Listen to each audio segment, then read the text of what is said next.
Students, अब हम देखेंगे कि पीरियोडिक टेबल जो हमारे पास बना हुआ है, लास्ट लेक्चर में मैंने आपको उसकी एक स्क्रीनशॉट भी आपके सामने रखा। उसमें जो कलर्स हमारे पास डिफरेंट होते हैं, उन कलर्स को हम कैसे डिफ़ाइन करते हैं, कौन सा कलर किस चीज़ को डिफ़ाइन करता है। ये एरो आप माउस का देखें मूव हो रहा। Colours of the box, metals के लिए ये मैंने हाईलाइट किया, एक कलर आपके पास मौजूद है। नॉन मेटल्स के लिए कलर मौजूद है। मेटलॉइड्स के लिए कलर मौजूद है। नोबल गैसेस के लिए कलर मौजूद है। ब्लैक कलर सॉलिड्स के लिए, ब्लू लिक्विड के लिए, और पर्पल जो है वो सिंथेटिक्स के लिए इस्तेमाल होता है। तो ये कलर्स होते हैं हमारे पास डिफरेंट, और मज़ीद इसकी फार्मूलेशन भी आगे हम देखेंगे, लॉन्ग फॉर्म को भी हम डिस्कस करेंगे। सेकंड में एक और चीज़ मैं आपको बता दूं, इसमें कुछ ब्लॉक्स होते हैं हमारे पास, S block, D block, P block and F block. ये सिर्फ इसकी फार्मूलेशन है, जिसको कलर्स को उसने डिफरेंट ब्लॉक्स का नाम दे दिया है। ऊपर भी हम देख सकते हैं, लास्ट पे आपको 4 कलर नज़र आ रहे होंगे, 1 2 3 एंड 4। नेक्स्ट अगर हम देखें तो हमारे पास इसी कलर्स की मुनासबत से हमारे पास 4 ब्लॉक्स भी जो हैं वो नज़र आते हैं पेज नंबर 49 के ऊपर। स्टूडेंट्स, पीरियड्स हम डिस्कस करेंगे कि पीरियड्स क्या हैं। पीरियड्स आपको मैं पहले बता चुका हूँ कि जो आपकी रोज़ हैं इस पीरियोडिक टेबल के अंदर वो पीरियड्स कहलाती हैं। और अगर नहीं भी बताया तो तब भी आप दोबारा से इसको सुन लीजिए कि जो हमारी वर्टिकल्स लाइन और हॉरिजेंटल लाइंस होती हैं वो कॉलम्स और रोज़ की शेप में होती हैं, और जो रोज़ होती हैं उन्हें हम पीरियड्स का नाम देते हैं। तो हमारे पास 8 पीरियड्स होते हैं मॉडर्न पीरियोडिक टेबल के अंदर, 8। और उसके बाद हमारे पास जो 18 कॉलम्स हैं वो हमें ग्रुप्स का नाम हम उनको देते हैं, और वो ग्रुप्स होते हैं। First period is called a short period. ये डिटेल इसकी यहाँ मौजूद है। Consist of only 2 elements. वो जो पिक्चर मैंने आपके सामने रखी थी उसमें भी आप देख सकेंगे इसको गौर से, और इसके अंदर सारी डिटेल दी गई है। उस पिक्चर को सामने रखें, और उसका लर्निंग टास्क आपका ये है कि आपने उस पिक्चर के अकॉर्डिंग जब आप इनको डिस्कस करेंगे देखते जाएंगे कि किस कॉलम में, किस रो में और कौन से कलर में कौन सा एलिमेंट मौजूद है, और क्या उसका एटॉमिक नंबर है, और उसके एटॉमिक मासेस जो हैं वो क्या हैं। तो आई होप कि आप आसानी से उसको अंडरस्टैंड कर सकेंगे। Different periods of the periodic table, ये एक डिफरेंट छोटा सा टेबल एक एग्जाम्पल के तौर पर आपके सामने मौजूद है। 7th पीरियड नंबर्स हैं यहाँ पे, क्योंकि फर्स्ट पीरियड जो है वो, लास्ट पीरियड जो है वो हमारा 2 रोज़ के ऊपर कंसिस्ट होता है, 8th जो है, तो लिहाजा हम उसको नहीं देते। Since new elements are accepted to be discovered, तो ये जो लाइन आपको यहाँ लिखी हुई नज़र आ रही है, इसका मतलब ये है कि अभी न्यू एलिमेंट्स जो हैं वो एक्सपेक्टेड हैं कि वो डिस्कवर्ड हों, क्योंकि डिस्कवरीज तो स्टूडेंट्स चलती हैं और वो कभी भी जो हैं वो स्टॉप नहीं हो सकती। और डिस्कवरीज का जो टास्क है, साइंटिस्ट हैं और जो दूसरी एजेंसीज हैं हमारी, वो काम कर रही हैं उसके ऊपर। तो हो सकता है कि आने वाले अदवार में ये पीरियोडिक टेबल मज़ीद जो है वो इन्हेंस हो जाए। Next one is group. Group के बारे में मैं अर्लियर डिस्कस कर चुका हूँ आपसे कि ग्रुप्स जो हैं वो हमारे कॉलम्स होते हैं। 18 हमारे पास कॉलम्स जो हैं वो मौजूद हैं, और पीरियोडिक टेबल को इसके हिसाब से ही बनाया गया। ये आपके सामने है।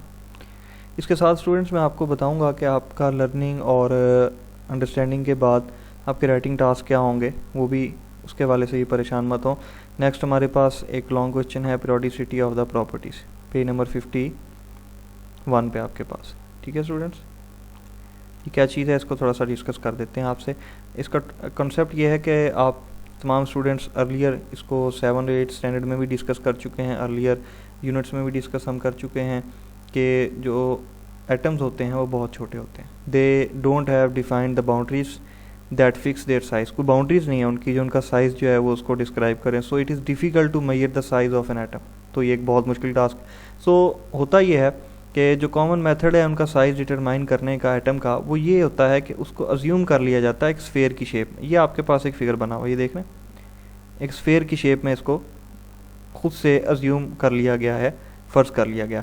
इसलिए जो कॉमन मेथड होता है इसके साथ साथ हम ये देखते हैं कि जब वो लाई करते हैं क्लोजली एक दूसरे के साथ, जैसे ये 2 एटम्स हैं, तो half of the distance between the nuclei of the 2 bounded atoms is referred as the atomic radius of the atom. ये प्रॉपर्टीज़ डिस्कस कर रहे हैं आपसे हम, एटॉमिक साइज़ की और एटॉमिक रेडियस की। तो एटॉमिक रेडियस तो हमें मालूम पड़ गया क्या होता है, साथ ही साथ हमने देखा एटॉमिक साइज़ क्या होता है। वंस अगेन आपकी अंडरस्टैंडिंग के लिए मैं रिपीट कर देता हूँ, एटम्स बहुत छोटे होते हैं, तो एटम्स का साइज़ जो है वो मेजर करना पॉसिबल नहीं। तो हम क्या करते हैं, एटम के साइज़ जो हैं वो अज्यूम कर लिए जाते हैं कि वो एक स्फेयर की शक्ल में है, ऐसे लाइक आवर अर्थ। तो अब रेडियस की जहाँ तक बात आई, जब 2 एटम्स एक दूसरे से क्लोज होते हैं तो जो उनका डिफरेंस है the nuclei between the nuclei of the two bounded atoms, यानी ये जो आप न्यूक्लियस देख रहे हैं इनके एटम्स का, इनका जो डिफरेंस है यहाँ से ये सेंटर वाला, this is called the radius of the atom. Clear है?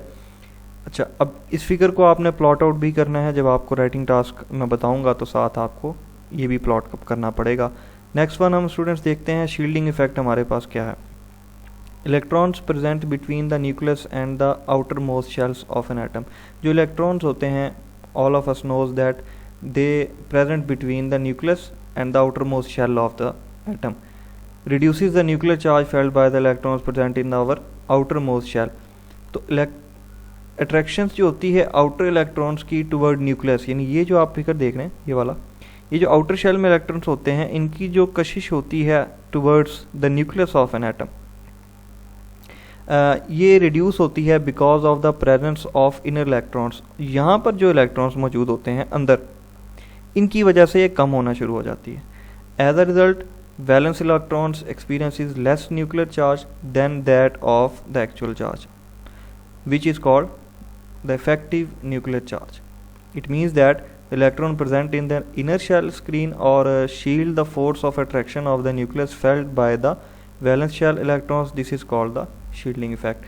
मज़ीद इसको मैं आपकी आसानी के लिए समझा देता हूँ कि हमारे पास शेल्स होते हैं एटम्स के, इस तरह से सेंटर में न्यूक्लाई होता है, कुछ शेल्स इलेक्ट्रॉन्स जो आउटर मोस्ट शेल में होते हैं और कुछ इनर मोस्ट शेल में होते हैं। जो आउटर मोस्ट शेल में होते हैं उनकी जो अट्रैक्शन है वो न्यूक्लियाई की तरफ होती है और उसको कम करने के लिए यहाँ पे ये इलेक्ट्रॉन्स पे मौजूद होते हैं, ये इलेक्ट्रॉन्स, ठीक है। और ये इलेक्ट्रॉन्स जो है वो थोड़ा सा कम चार्ज रखते हैं as compare to the outer most shells. This is called the effective nuclear charge. And after that ये जो कशिश होती है या ये जो इफ़ेक्ट पैदा होता है इस तमाम प्रोसीजर की वजह से, उसको हम शील्डिंग इफेक्ट का नाम देते हैं। मैंने आपके सामने हाईलाइट किया। This one is the detail of this shielding effect. You have to plot out both of the diagrams, sodium atom and potassium atom. Clear हो गया स्टूडेंट्स? आई होप कि आज का लेक्चर जो है वो बहुत अच्छे से आपको समझ में आ चुका होगा।